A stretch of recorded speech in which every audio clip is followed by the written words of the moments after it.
لسه مكملين مع اخبار نادي الزمالك.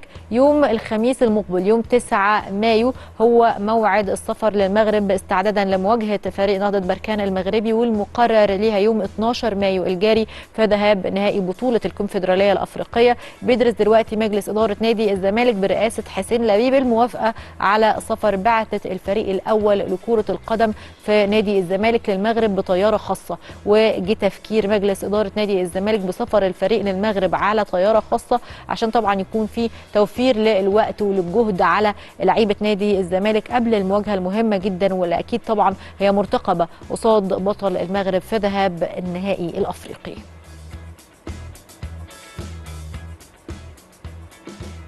نروح لخبر تاني. واستقر الاتحاد الافريقي لكره القدم الكاف على توقيت مباراة الزمالك ونهضة بركان المغربي في نهائي بطولة الكونفدرالية الأفريقية. نشر الاتحاد الأفريقي لكرة القدم على موقعه توقيت مباراة الزمالك ونهضة بركان المغربي في ذهاب نهائي الكونفدرالية الأفريقية عشان تقام الساعة 10 مساء بتوقيت القاهرة، ومن المقرر أن هي تقام مباراة ذهاب نهائي الكونفدرالية الأفريقية ما بين الزمالك ونهضة بركان يوم 12 مايو الجاري في المغرب، وهتقام مباراة العودة إن شاء الله يوم 19 مايو في القاهرة. ولسه ما حددش الاتحاد الافريقي لكرة القدم لحد دلوقتي توقيت اقامة مباراة العودة ما بين الزمالك ونهضة بركان في استاد القاهرة الدولي. اكيد كل التوفيق لنادي الزمالك ان شاء الله فيما هو قادم افريقيا.